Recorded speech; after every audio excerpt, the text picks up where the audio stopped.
Mm. And the way that I view spirituality is that if you are a human being, you have a spirituality. I'm much more inclined to believe that to be human is to have a spiritual impulse. And by spiritual impulse, I mean the need to create meaning, the need to find meaning, to seek it, to substantiate it.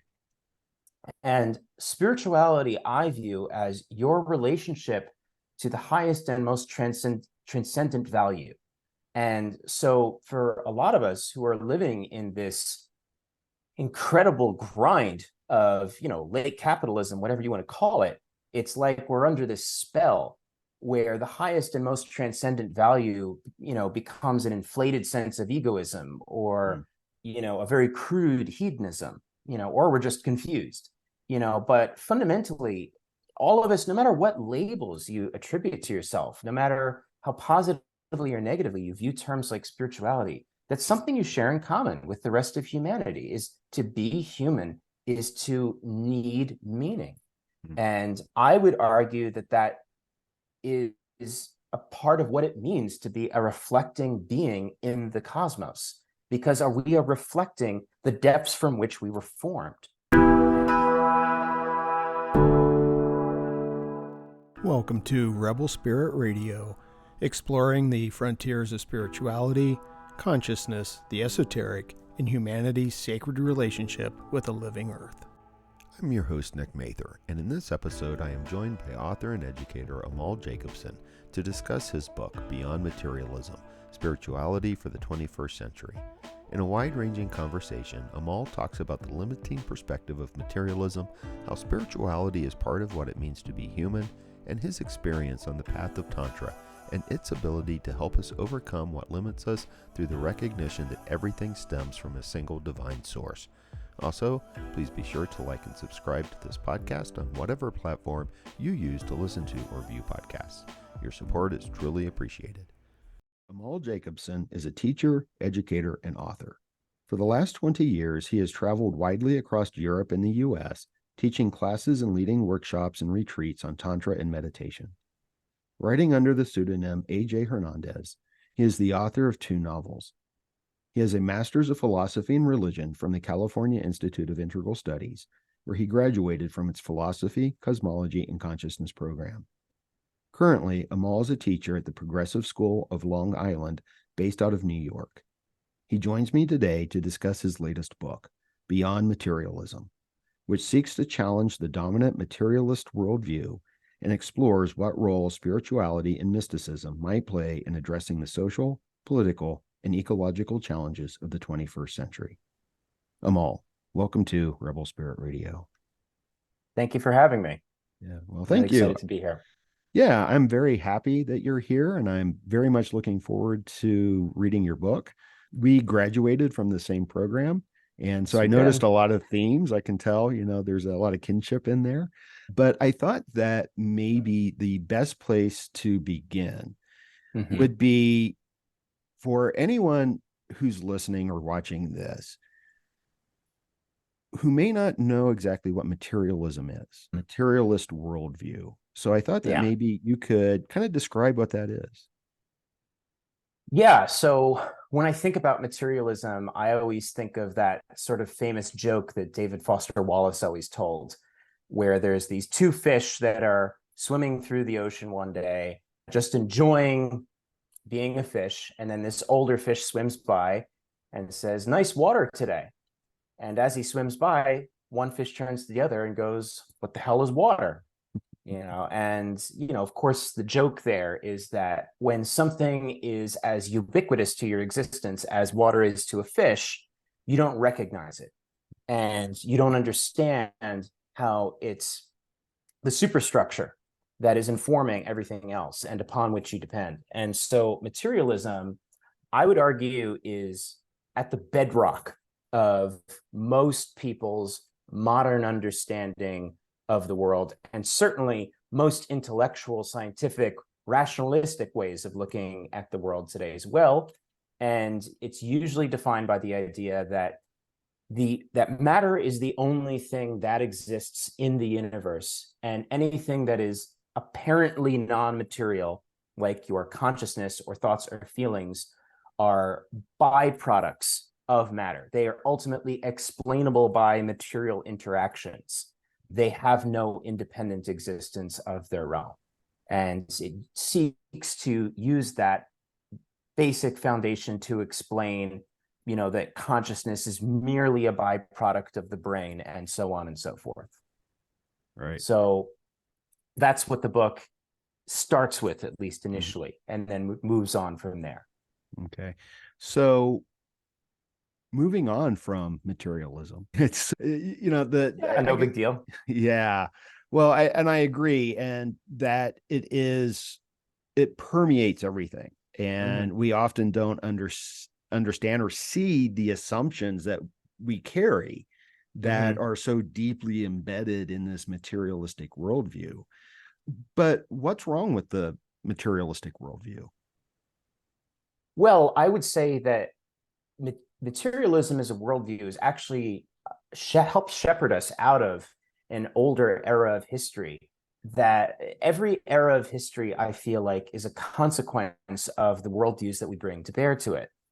So whatever is happening in the world, it's like an enactment of the worldview that has possessed, humanity at that point in time. And so materialism helped transition humanity into, I would argue, a much more rationalistic era in which we're much more focused on empirical data than we were before. But I would say that if you look at the problems that we're facing right now, be they social or political or ecological, things that you were talking about before, I see them as symptomatic of the problems of a worldview that is essentially past its expiration date. I would say that its inherent assumptions and its inherent limitations constrict scientific progress. They constrict us from seeing opportunities or solutions that otherwise would be visible to us. And I think that what a lot of us don't always think about is how the world is always seen through a perspective. That's how you can understand anything is, if you see a painting, it's in a frame. And any frame that you're looking at something with shows you something, and it helps you understand, okay, this is it. Here's the composition. This is what it means, but it necessarily excludes something. And when you forget that you're looking at things from a particular point of view, and then you begin to assume that the way that you're looking at things is just the objective truth of the universe, and this is reality in and of itself, then there's all sorts of, I would argue, weird things that happen, especially when we start thinking about our ultimate questions in the universe and how we derive meaning out of it. And so the book seeks to explore not so much whether materialism is true or not, but what good it does us in the 21st century in facing the climate catastrophes that are currently unfolding and all of the other challenges that you see in the headlines every day. How much are these problems a product of our worldview, and therefore how much can we actually fix them unless we're willing to challenge that worldview? Right. And it seems to me that the major challenge to the materialistic worldview is consciousness. Yes. Yeah. Because our view of consciousness from a materialist perspective isn't coherent with how we actually experience the world. Right. I'm not the first person to talk about this, but the great irony of materialistic outlook is that nobody can actually live as a materialist. It's something you have to assume ironically, because if you were to live as a true materialist, it's like consciousness has no meaning. It's just this sustained hallucination that is being had by a self-animating automaton in an ultimately dead universe, and the actions you take are deterministic of your neurology. But nobody lives that way. We have to live with a sense of purpose and a sense of meaning. And the best that a materialist outlook can give you is that you have to ironically assume a position as though life were meaningful, as though life had a purpose. And that fundamental, lack of coherence points to, in my view, a major major weakness in it being a compelling, outlook that can, it seems to me that it's pointing to an obvious blind spot that shows that there's other ways that we're going to have to chart forward. Right, right. Yeah, I like one of the things that you wrote in the book, and this I think was part of the examination of the history of materialism. And I don't remember if you cited him directly. You'll have to forgive me on that. But I think what you were writing was kind of informed in a sense by Thomas Kuhn and the idea of shifting paradigms, his book, The Structures of Scientific Revolutions.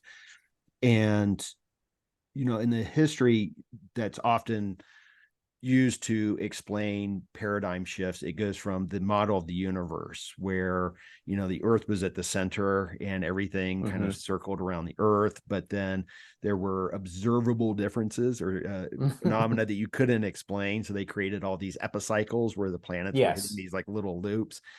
And I loved one of the things that you wrote in regards to that and in consciousness was that the epiphenomena, which is the idea that consciousness is a epiphenomena of the brain, that it's just something, it's a byproduct of all these chemicals and whatnot. But you noted that the epiphenomena, it seems, have become the epicycles of the postmodern age. And I like that because I've been saying, what Kuhn always said is that what led to a new worldview or a new paradigm was an anomaly that could not be answered by the old paradigm. And I've been saying for a long time now that consciousness is that anomaly that's going to lead. And how funny it is. Yeah. I mean, how funny it is that we treat consciousness as an anomaly when Right. actually it's the foundation of our experience. And that's, to me, just the weirdest part of this materialist outlook is they treat the most foundational thing as just this weird thing that you shouldn't trouble yourself with too much, but we're poking and prodding the brain. Don't worry. Yeah. Well, and the fact that some have said that, and I think you alluded to this, that consciousness is just an illusion. And I always think it's like, well, if it's an illusion, there's still something that's experiencing that illusion. Who's having the illusion? Yeah, I mean, there's plenty of non-materialist thinkers who also think that this is an illusion, but I think they've thought through that proposition maybe a little bit more deeply. Yeah, I'd agree with that. So when it comes to consciousness, I think there is this connection to spirituality in a sense. And I was curious if you could talk a little bit about how you view spirituality. And there's something I really like that I'm going to let you kind of discuss spirituality in general, and then I'll go to the thing that I really like about what you wrote. Okay. I'm held in the suspense.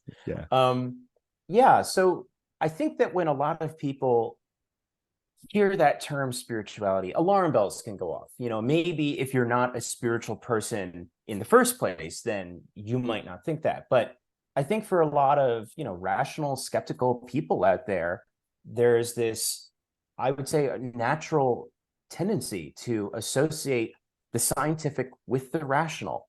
And anything that isn't scientific in that framing is by default unscientific. And so spirituality becomes associated with all sorts of religious connotations, and religion has all sorts of tribalistic connotations and dogmatic connotations.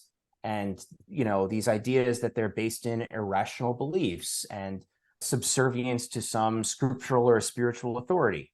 But I would argue that that's a very narrow and historically conditioned way of looking at spirituality. By historically conditioned, what I mean is the perspective that I just outlined of how a normal scientific skeptical person might view even a word like spirituality. That's a very Western perspective, because the Western idea of this split between faith and reason, between science and spirituality, is based out of how science in the West grew out of a crucible in which it was held against the tension of the Catholic Church. And so this split happened in the Western mind. But in other parts of the world, they view that completely differently. And they do not necessarily think that spirituality is something that's faith-based, They don't see a split between faith and reason. And so that's what I mean by saying that it's narrow and it's historically conditioned. Mm. And the way that I view spirituality is that if you are a human being, you have a spirituality. I'm much more inclined to believe that to be human is to have a spiritual impulse. And by spiritual impulse, I mean the need to create meaning, the need to find meaning, to seek it, to substantiate it. And spirituality, I view as your relationship to the highest and most transcendent value. And so for a lot of us who are living in this incredible grind of, late capitalism, whatever you want to call it, it's like we're under this spell where the highest and most transcendent value, becomes an inflated sense of egoism or, a very crude hedonism, or we're just confused, but fundamentally, all of us, no matter what labels you attribute to yourself, no matter how positively or negatively you view terms like spirituality, that's something you share in common with the rest of humanity. Is to be human is to need meaning. And I would argue that is a part of what it means to be a reflecting being in the cosmos, because we are reflecting the depths from which we were formed. And to me, that's what spirituality is. Spirituality is this universal impulse of what it means to be, aware and sentient and thinking in the universe, and the necessity to reflect upon those depths and figure out what the hell is going on. And what do I aspire to? Where's my life going? Those sorts of fundamental questions I view as spirituality, and not necessarily whether I believe in or disbelieve in a particular deity. Right. Right. Yeah. Yeah. No, I really like that answer. And I want to go back to something you said, but before I lose my train of thought, the two things you held me in suspense. Yeah, I know, right? The two things that I really liked, I know I said there was one, but there are actually two, one is that, and you kind of alluded to this, that spirituality is not about faith, but it's about practice. And the other aspect, and this is something I've been thinking about quite a bit, and I've been thinking about it in terms of the language of awakening, because I've become very uncomfortable with this language of awakening and this idea of awakening. Me too. And for me, and I'd love to know what you think, why you're uncomfortable with it, but from my perspective, it is that the way it's used is always as gaining knowledge, that I now have access to truth. And I'm so special because of it. Yes. And it always seems to me that what's going on is it's just a shift from one worldview to another worldview. And what always seems to be lacking is a moral aspect to it. And that's the second thing that you talk about that I really appreciated, is that with spirituality, that there always seems to have to be this ethical component to it. Yeah, I mean, God, there's a lot there. Yeah. Yeah. So I'm gonna hook onto your awakening bit, because I sure. completely share your sentiments on this. I have spent a lot of time in, communities that orient themselves around questions of spirituality and around meditation practices. And I have found that it's very easy to use the term spiritual as like a cudgel that you can use to bludgeon down everybody who you think isn't as spiritual as you are. And to me, it's a contradiction in terms, because if spirituality is anything, it's a recognition of my interconnectivity with the whole, and I talk a lot in the book about mysticism. To me, that's the core of the mystical insight. The core of the mystical vision is a visionary experience of your embeddedness, of your interdependence and your interconnectivity. And so if I'm going to have some super wonderful experience of being connected to the cosmos, and the first thing I do when I come out of that experience is use that as a way to put myself higher than other people, it's like I might as well not have had the experience. What the hell use did it do? And so that speaks to the moral aspect of it, is that, I guess I'm going to go off on a little bit of a tangent, but it is related. When I think of the life of the Buddha, the Buddha had this experience, which is what I'm delineating, the experience of awakening, right? Because the Buddha literally even means the awakened one. And the legend goes that as he came out of it, he spent days wondering what he was going to do, because he felt like this path is too difficult for people and they're never going to be able to do what he did. And when you look at what the Buddha then spent the rest of his life teaching, he focuses by and large on morality, that it's morality and ethics that creates this kind of enlightenment that we're all talking about. It's not just like some mind-melting vision. It's something you live. And if those incredibly attractive experiences that are digested by your ego don't lead to that social moral good, then you're doing a profound injustice to yourself and to the community in which you're embedded. It's like you're betraying something very deep within yourself. Not that I necessarily judge anybody for doing that, because I have certainly, done versions of this over and over and over again in my life. I would say that, whatever the opposite it is of that interconnectivity, of that interembeddedness, it's this atomistic ego that thinks it's so wonderful and special and high above everybody else. And I'm awakened and you're all asleep. I'm conscious and you're deluded. That sort of divisive us and them groupism, that's the opposite.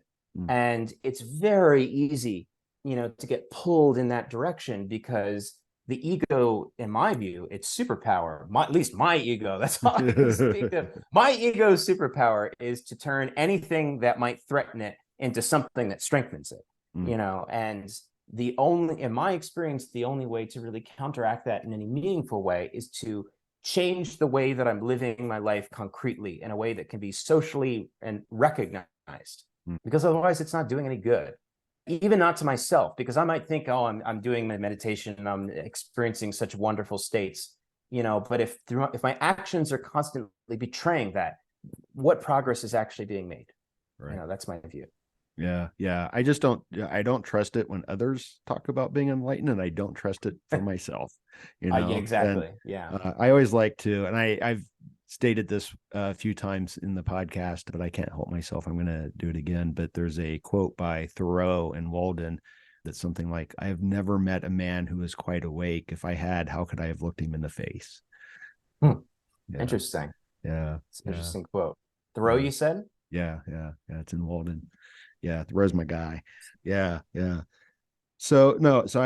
Because I thought about Buddhism as well and recognized that the path is one of morality. And even in, I think, the Western tradition, where we have, I think a lot of our ideas of enlightenment are informed through Plato, for example.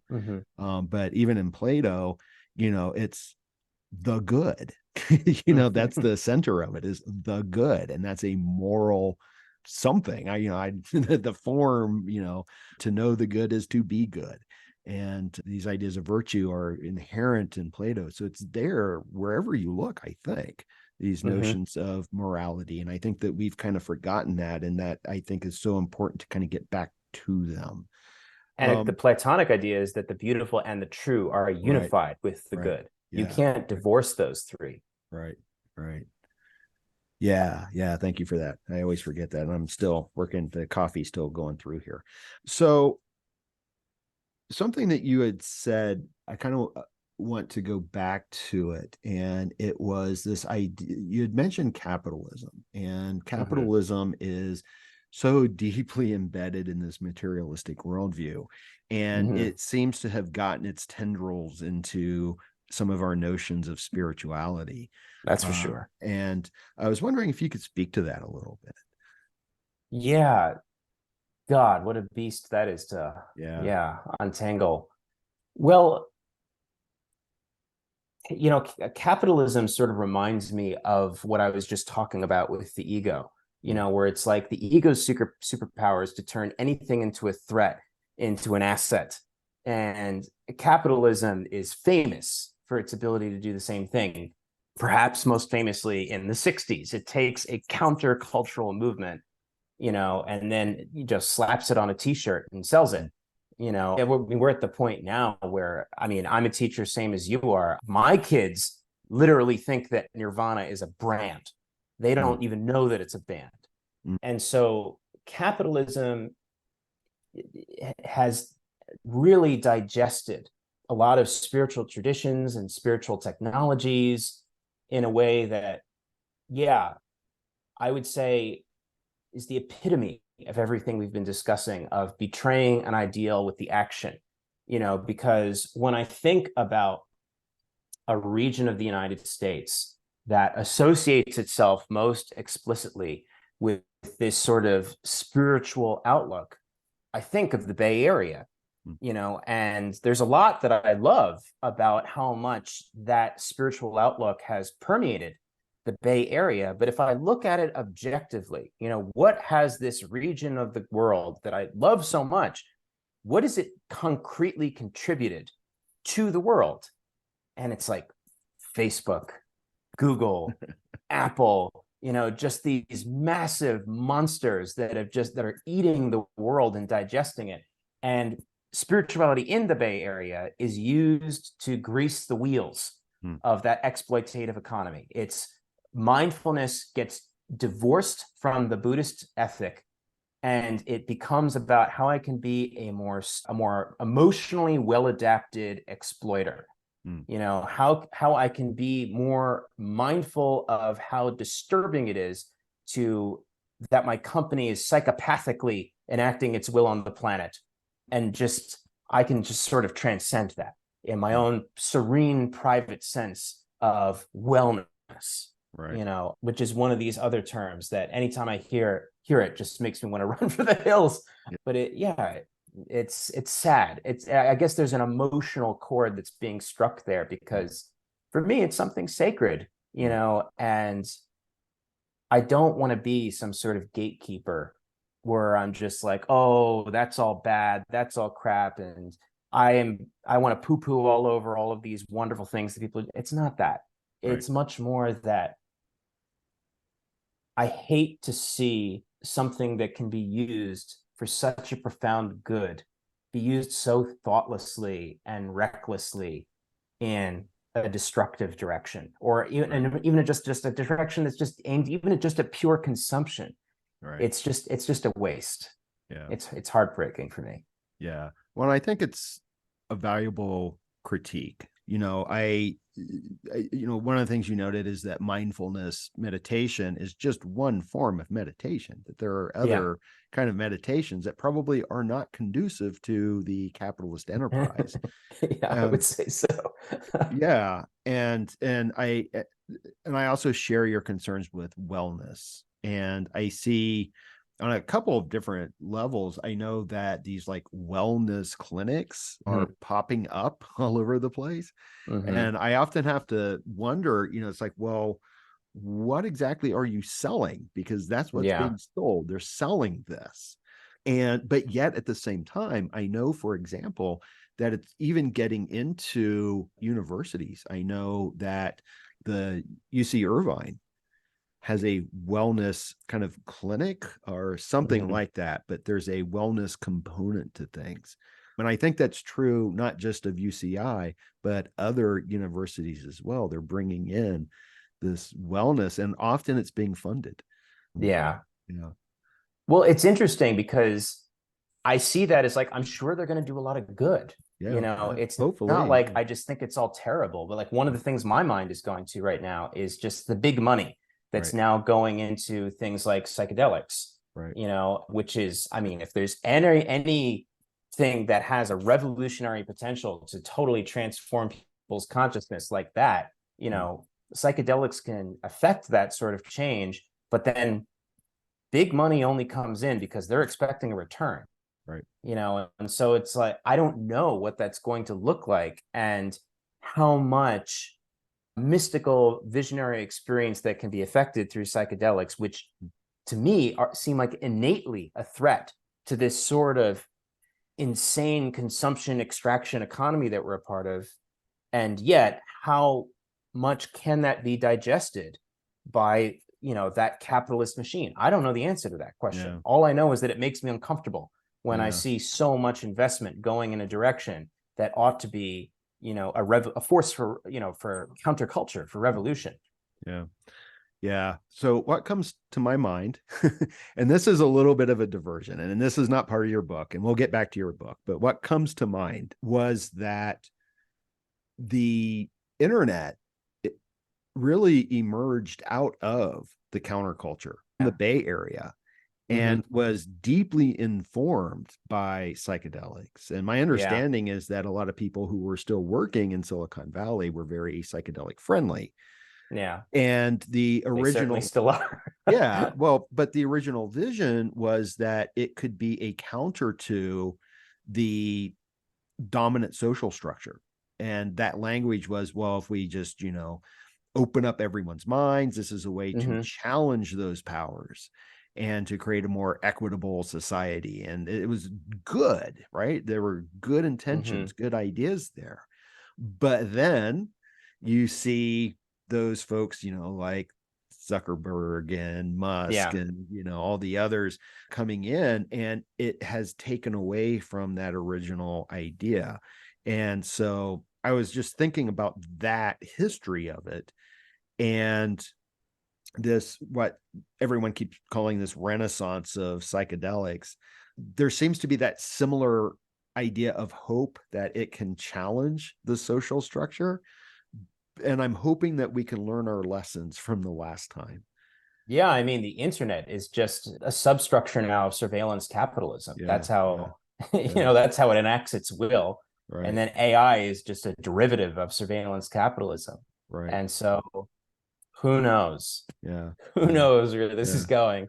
Yeah. But Pandora's box has probably already been opened at this point. Yeah. Yeah. I don't think we can put things back in. I think we're way beyond those. So let me get back to your book, and I'm going to change the topic a little bit here, because a theme in the book that you bring in is Tantra, and you teach Tantra. And so just like with materialism, I'm going to ask you to try to define or explain Tantra, because I think there's a lot of misconceptions about what Tantra is. Yeah, I mean, Tantra is a harder term to explain than materialism. Yeah. Sometimes I have to be worried about even throwing around the term Tantra. But okay, if I will be bold enough then to try to define it, I see mysticism as the use of symbols to approach something that's beyond symbols. And so Tantra is fundamentally a mystical orientation that is, I would say, radically all-embracing. So what I mean by that is it tries to take extremely seriously the idea that everything in the universe, including the things that horrify you and terrorize you and cause so much pain, are all expressions of a singular divinity. And that is fundamentally different from a lot of other spiritual or religious orientations, because many of these spiritual orientations are based on renunciation, or they're based in, ideas of do this, don't do that. This is good for you, that is bad for you. And it's not so much that Tantra doesn't do that, but it's much more that it seeks to say to the world, okay, the world has the capacity to confuse me, to hurt me on my spiritual path, to keep me from progressing. And there's all of these things in the world that can distract me, all sorts of nice, shiny objects.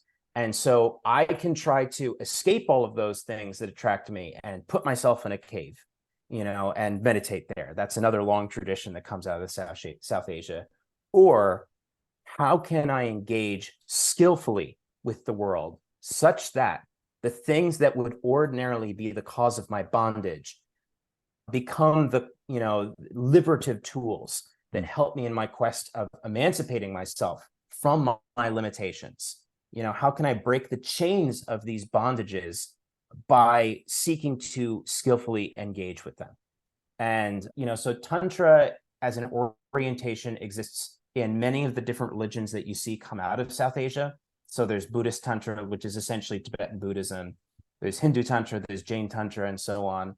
And that tantric orientation has been grossly, I don't even like this term, but if there was ever a term that we can use this for, it's Tantra, misappropriated in the West and aggressively marketed, as this Tantra or like spiritual sex. Right. And the origins of that are much more, God, I mean, I could just go on about this all day. But okay, so let's say that an ordinary religious orientation towards sex would be, it's a sin, it's a reflection of your fallen nature. And then there's a priest class that is supposedly, transcended their sexual needs, and that makes them purer than you, and the tantric worldview is, how can I engage, with something like my sex life such that it becomes a part of my spiritual life instead of something, that holds me back, or, crudifies me or whatever, these religious ideas. And that has been divorced from its social and cultural and spiritual context, and just, been marketed as, how long hold your org money with this super sketchy, guy who's running it, and so on and so forth. But yeah, it's interesting because Tantra has a notorious reputation in South Asia as well, but for completely different reasons that have nothing to do with sex. And I explore this in the book about how that notorious reputation in South Asia of Tantra, as much as it is based, in my view, on a misunderstanding, is still actually much closer to what Tantra actually looks like. But it's much more, Tantra is not so much about how can I enjoy something as much as I possibly can. It's much more, how can I overcome all of my limitations, my mental limitations, my emotional limitations, my psychological limitations, my fears, my insecurities. How can I break these bondages by learning to confront all the things that are supposedly dangerous? Because everything that I think is dangerous is coming from the same divine source as everything else. So let me take that seriously. That's Tantra. Yeah. This is a really good probably explanation. too long-winded, but No. I appreciate that quite a bit, because Tantra is always something that I really struggle to explain. And what I normally will tell students when it comes up into class is that, yes, Tantra is not about developing the ability to have a 6-hour orgasm. It is my understanding was that everything was so kind of, I don't want to say rotten, but kinda that there had to be something that was kind of radical to challenge the social structures that we have found ourselves in. And I would imagine that that's one of the reasons why in South Asia, it's seen as kind of an outside movement and is a challenge, something that's not really embraced, because it is a challenge to the powers that be, but also to the effect of seeing that everything is God. And if everything is God, then that doesn't exclude anything. It doesn't exclude the pain. It doesn't exclude the feces. It doesn't exclude, the things that we might consider impure. Exactly. The things that are considered impure are still divine.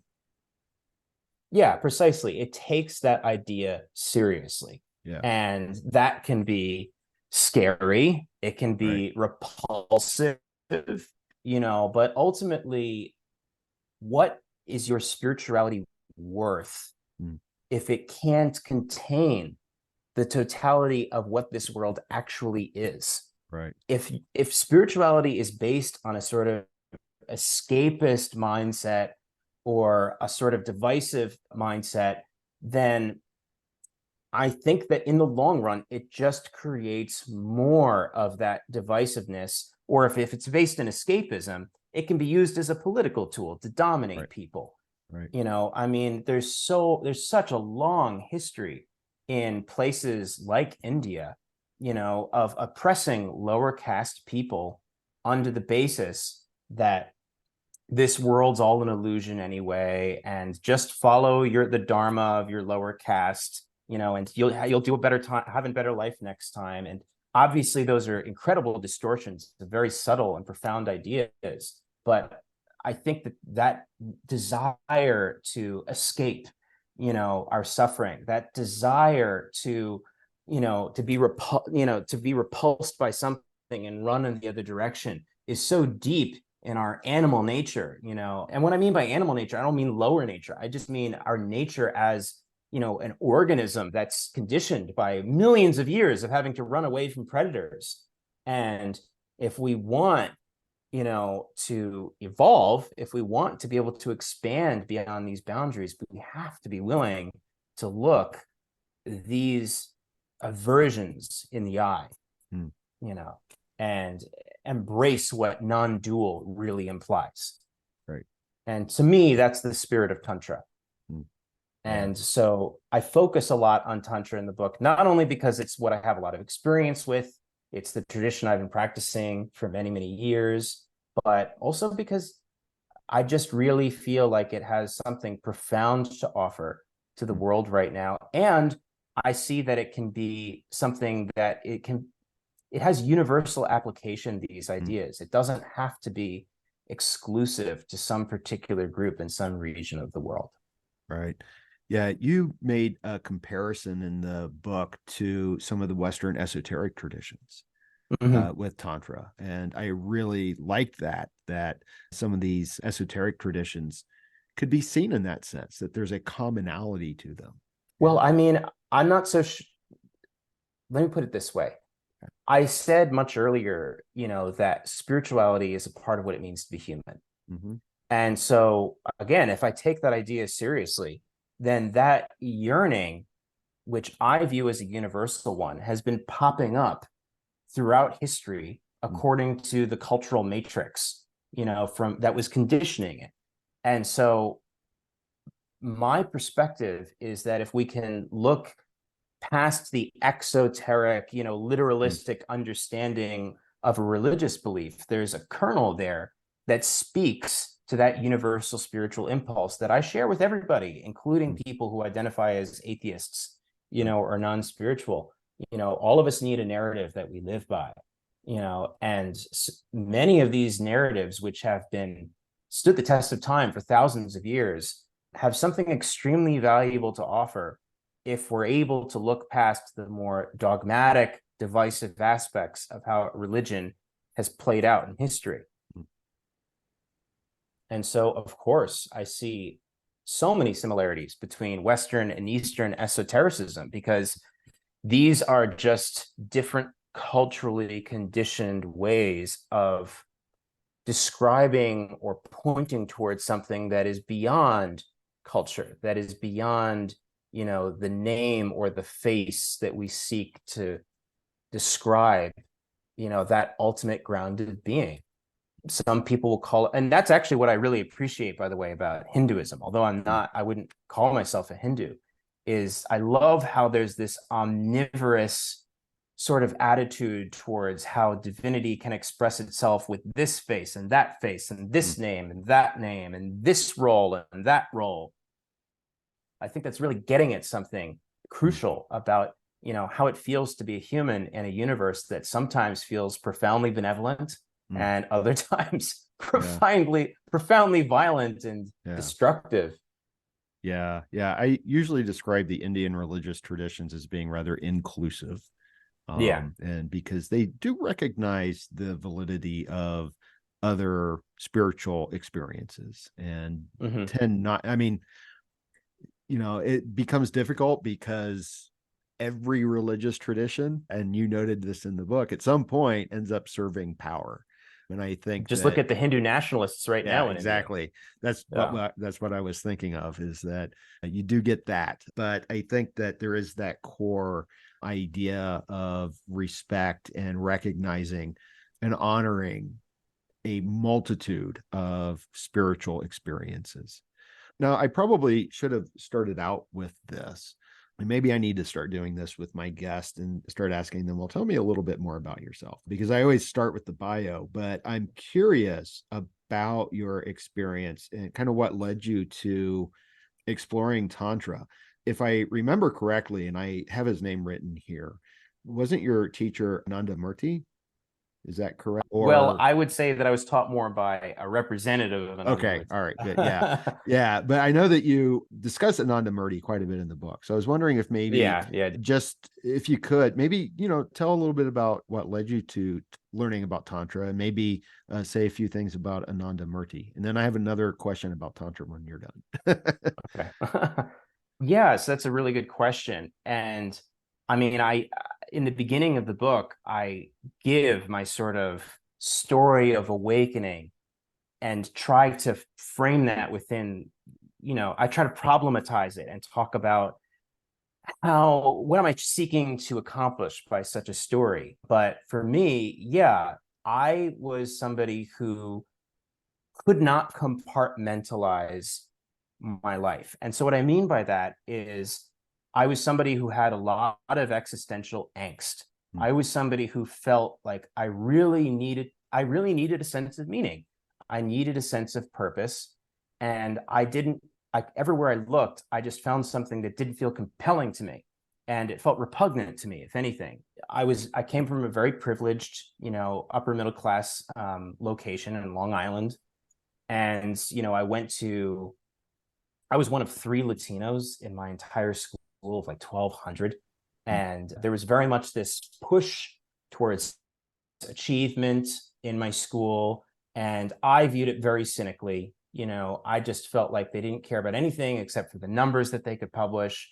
They didn't care about me, and I didn't see the point of getting a good job. I didn't see the point of making money. I didn't see the point of even having a happy, nice life, because none of that felt meaningful to me. And if it was all going to just end with death anyway, then what was the point? And so, there's a lot of skeptical, people who would view this narrative and already be thinking, well, of course you were drawn to something spiritual because spirituality gave you a sense of meaning. But, and of course, from that framing, they're the ones who are brave enough to face the universe as it really is. But I would argue that we all experience some miniature version of this. I think that some people do a better job than others of sort of trying not to pay attention to that angst, to those existential feelings, and trying, I think other people are better at being able to compartmentalize that and just say, okay, that's scary, but right now I need to focus on studying. Right now I need to focus on getting a good job, and so on and so forth. I was completely unable to do that. And so, yeah, I was a very, very destructive, adolescent, I would say. And I sort of bottomed out pretty young when I was only 19 years old. And I took up meditation basically as an impulse because I felt like I really, really needed something. And I didn't know what that was. I had absolutely no discrimination in terms of who I was going to learn meditation from or anything like that. But about 2 weeks after, meditating every day, yeah, I had this experience where I was meditating and it just kept on going until I realized hours had gone by. And I didn't feel some sort of like revelation of God, but I just felt like this total peace. And I went to sleep. And the next day I went to my job, which was like a cart boy in a supermarket. And just throughout the day, and I described this in the preface of the book, I just had this cresting sense of ecstasy, like I was coming up on something, and it's so sad that the only way I can describe this is by, relating it to a drug, but it's like that. It's like it's coming up. And before long, it was like I couldn't even function. I was just sitting on a bench in the parking lot crying for hours. It was just overwhelming. I could not I couldn't talk to people. It was just like waves, like the way that you're at the beach and a wave pummels you into the sand and you're flipping and you don't know which direction is up or down, and then you get hit by another one and another one. It's like the ecstasy version of that, the ecstatic version of that. And how it felt to me most experientially, the closest way I can describe it is it felt like falling in love. It felt like there was this entity, this being that had loved me since before I existed and would continue to love me to the end of time.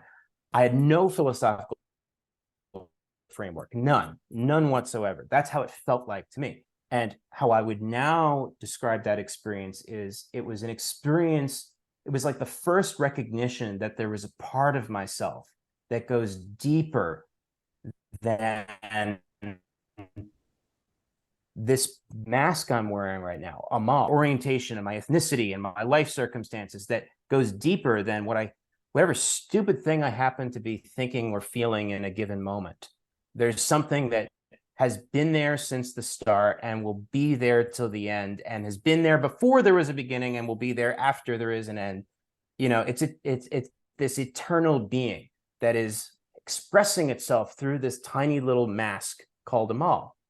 That's how I would look at it now. I didn't understand that then. It was just very much a feeling of profound love. And, the same way that I couldn't compartmentalize my existential angst beforehand, I couldn't just go back to normal. And I had nothing else going on in my life at the time. So I basically went to the person who taught me meditation, who was a monk. And I said, yeah, I want to do this.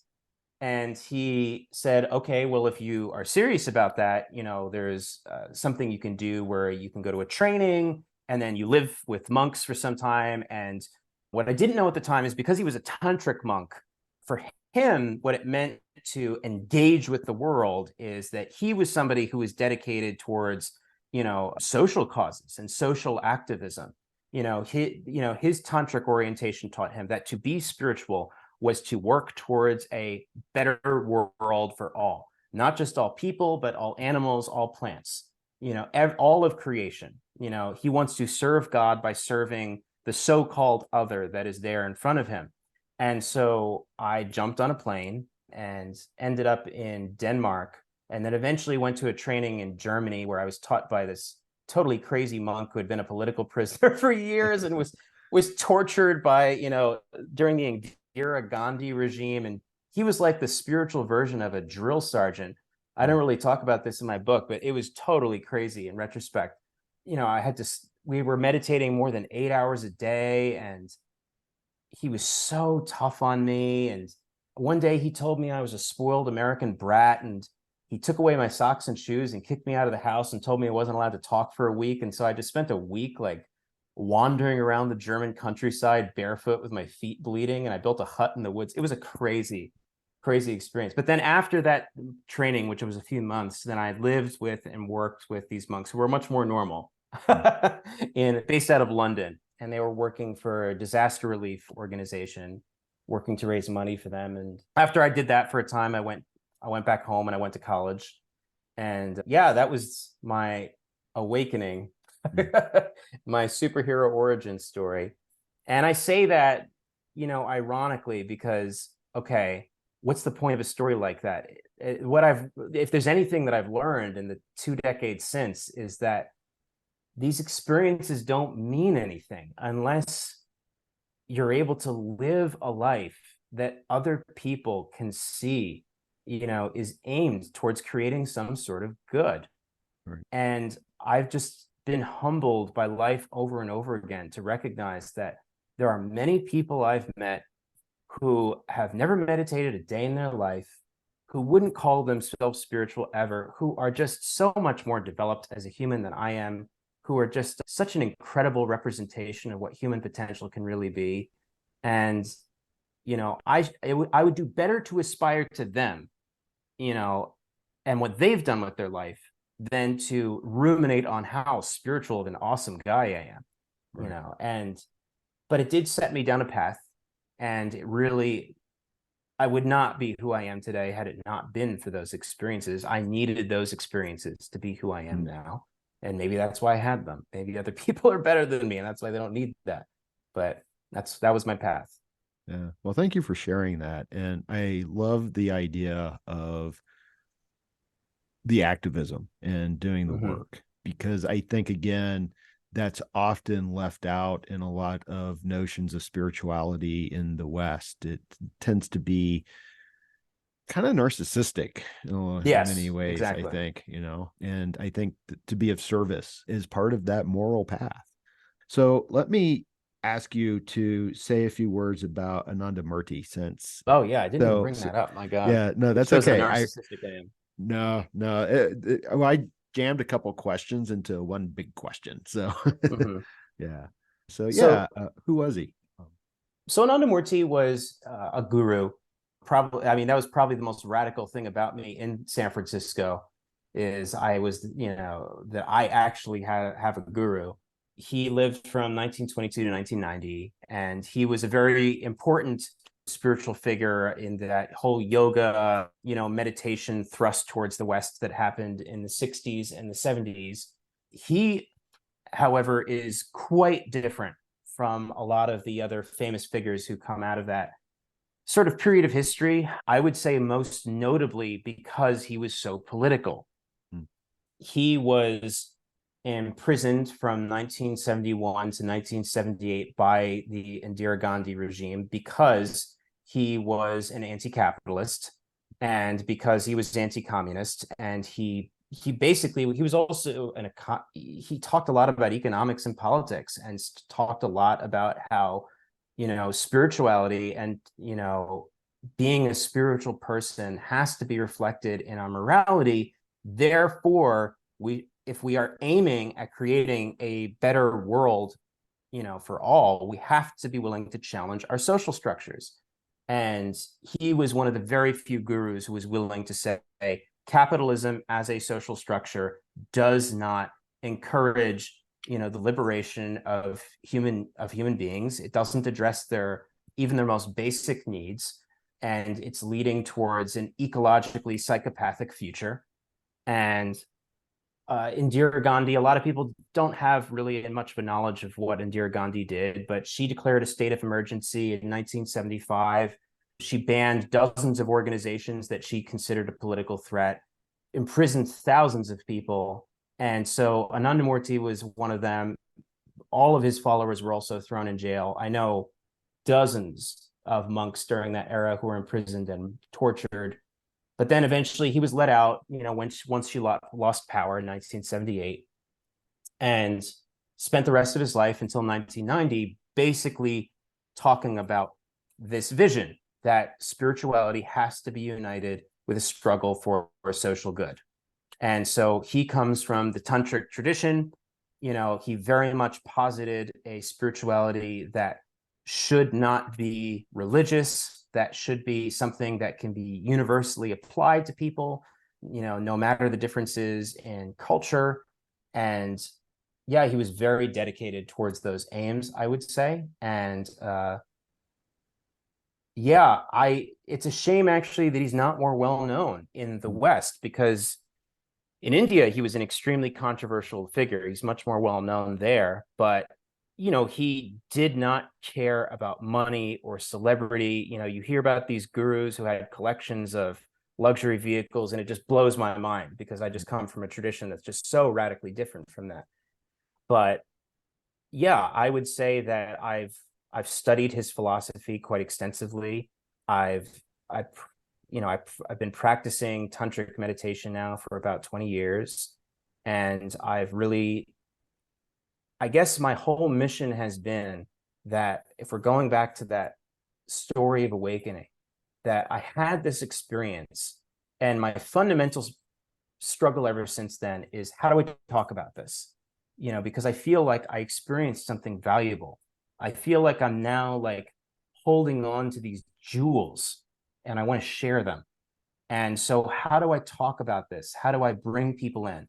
How do I share something that I think can be of value? And it's not about conversion. It's not about me trying to sell you something. It's not about me trying to win you over. It's just about me trying to express that there's something deeper out there than just this world that we can experience through the senses, that there's a meaning that permeates every single aspect of existence, and that we can get in touch with it for ourselves. And that can be the foundation of a struggle, to build a better world for all. And that's not something I don't see as religious. That's something I see as something that's universal. And I don't care what label a person has to describe themselves. I don't care if they're atheist. I don't care if they're spiritual. I don't care what they're up to. It's just, for me, do you want a better world, or do you want to exploit this world for your own selfish gain? So I guess that's my, again, characteristically long-winded answer. Oh, no, that's perfect. And it's actually a really good answer. And I think one that speaks to me in a lot of ways. And I know that a lot of, throughout history, having these spiritual experiences and ideas like this, the challenge is always expressing it. It's always finding the words, the right way to, convey the message. And I think you did a beautiful job in the book, and I think you're doing an amazing job doing that now. Well, I really appreciate that. Yeah. And I know that we're running out of time because I've got to run off to another meeting. I would love to carry the conversation on even further, but unfortunately, time. But let me ask you a couple of final questions here. What are you working on next? What am I working on next? It's such a funny question to hear when this has been just the obsession of my brain for the last couple of years. Yeah. I'm working on raising my beautiful daughter, my wonderful daughter. She's only 2 years old. No, but seriously, I'm focused now on trying to figure out how to turn this into an audiobook, because I just don't think that people read anymore. I don't feel like I really read anymore compared to how I used to. So I'm really want to create this, turn this to an audiobook. I want to be able to just continue to teach as much as possible. And yeah, if I seem sort of taken aback by the question, I guess it's because I feel like I'm busy. I'm a teacher, I'm a parent. I just finished this book, but I'm a terrible self-promoter. But I would say that I teach a lot for an organization, if anybody's interested, called the Planetary Leadership Training. I do a lot of classes there.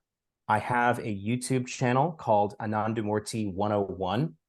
It's very different from what I do in the book, because the book is really not I cite Anandamurti, obviously. I'm obviously influenced by him because he's my spiritual teacher, but the book is not about Anandamurti. The book is about how there can be a rational alternative to materialism, and how it can help transition us out of the challenges that we're facing in the 21st century. But my YouTube channel is very much about the building blocks of Anandamurti's tantric philosophy. And I'll work to put more videos out on that channel. So that's Anandamurti 101. I also have a blog at integralhiking.com, where I talk a lot about integral ecology, which is in my view deeply related to the issues that we've been talking about in this podcast. And yeah, I don't know. I do. No, that's perfect. And the blog is called Integral Hiking. Integralhiking.com. Okay. Yeah, but the stuff that I've been doing that's newer is on Anandamurti 101. Right. As soon as I get some more time, I'm basically going to get my act together and start publishing videos on there that are more directly related to my book and what I talk about there, instead of just trying to teach the basics of Anandamurti's philosophy. So people can follow me there if they wish to stay tuned with that. Yeah. But my book, it's on Amazon, Beyond Materialism. Yeah, and I'll put a link for it in the show notes in the video description. And I would love to talk to you about the integral ecology and the integral hiking, and in part because I try to hike every week, and I refer to that as my spiritual practice. Oh, it is a spiritual practice. Yeah. Well, and I'll just share this, and this, again, my listeners are probably getting really bored with this, and I'm going to try to write something up about this, but about 10 or 12 years ago, I made the decision that I really wanted to try to connect to a piece of land. And so I began hiking the same trail every week. Oh my God. I would go every Friday. And it was this canyon that was adjacent to NASA's Jet Propulsion Lab down in Pasadena. Mm-hmm. And I ended up calling it my Friday office. And I am mourning right now because I moved back to Colorado. And I Oh am yeah, because you've got no nature in Colorado. well, yeah, it's not that, because I've said before how much I miss my Friday office, and people will respond, "Oh, well, you'll find another one." It's like, but No, I yeah, get it. but I'm teasing. that's missing the point that I Mm-hmm. developed this profound connection to a land. And it's, for me, that's kind of what is difficult to describe, the changes that I saw over this like 12-year period of time. So anyway, I just had to mention that because you I know we're hiking. pressed for time, Yeah, but I yeah, have to comment on this. yeah, It's yeah, actually please, yeah, spooky to me because, you went to the same program as I did, from what I right, understand, at CIAS. yeah, And I had to give a talk, at the end, a thesis or something like that. I don't remember what it was called. yeah, And it was on this exact topic. And I did the same exact thing in the mm, Bay Areas. As I found a spot and I went to it over and over and over again. I went in the middle of the night. I went in all weather conditions, no matter the yeah, storm. And yeah, it sounds crazy until you do it. But I remember mm, describing to somebody at the time, because I was the same way in New York, which is mm, where I'm from. I remember describing to some of my friends in the West Coast, I said, it feels like I'm cheating on my wife, yeah, developing a relationship to a piece of land out here, but it's such a deep part of who I am. For me, it's just, yeah, it's, if spirituality is about presence mm, and presence with the grounded being, then how can that not include land? right, And why isn't our hiking about something more than just consuming someplace so I can put it on my social media? right, So I really respond to everything you're saying. yeah, yeah, yeah. Just had to share that. Yeah, well, thank you, and I will definitely look at your integral hiking blog. And I'm going to start creating more videos for my YouTube channel, so it's not just going to be the podcast interviews, but Yeah, on my YouTube channel, yeah, I actually have that talk on yeah. integral hiking that Okay, I yeah. posted it there. All right, well, I will look at that then. I look forward to that. So the final question for you is, where can people go to find out more about you? I think you are on social media. Is that correct? Yeah, I'm on social media. You can follow me on Instagram. If you look up Amal Jacobson, Okay. Amal Jacobson with an SON, I'll pop up. I'm not on Twitter or X or whatever the hell it's called these Yeah. days, but Instagram is probably, and Okay. YouTube are probably the best place to follow me. Instagram is all just nature, Right. and YouTube is more Tantra and philosophy. Okay.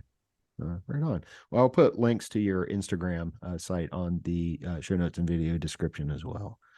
So, Amal, thank you so much for your time today. I really enjoyed this conversation, and I highly recommend your book. It was a good read. It's a Oh, very accessible read. I don't thank think you. it is. I think that you take a lot of really important ideas and make them available to a broad audience. Mm-hmm. Well, I mean, I'm very humbled to hear that. So I really appreciate it. Thank you. And it's been a pleasure talking to you too. It's been a lot of fun. Okay, Really. well, all right. Well, thank you. And that's a wrap on episode 97 of Rebel Spirit Radio. Thank you so much for listening or watching if you are part of my YouTube audience or view this on Spotify. If you would like to support my work here on Rebel Spirit Radio, and please support my work, you can sign up to become a patron. You can find a link for the Patreon in the show notes or video description. Some of the perks for patrons include early access to videos, shout outs to members, a members only Facebook page, access to the Rebel Spirit Radio Discourse server, and a monthly book club. And I'm working on developing more perks as well. And of course, if you'd like to make a one-time donation, you can still do so via PayPal. I will be tremendously grateful for any support that you can provide. Another way that you can help with the podcast is to share it with friends, family members, coworkers, anyone that you think might be interested, and share it on social media too. That really is one of the best ways that you can help and support the podcast. Help me grow my audience.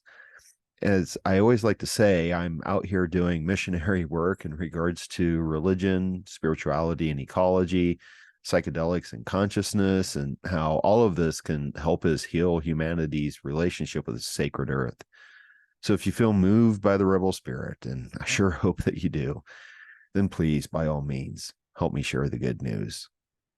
Also, if you enjoyed this podcast, please make sure to give it a positive rating on whatever platform you use to listen to or view podcasts.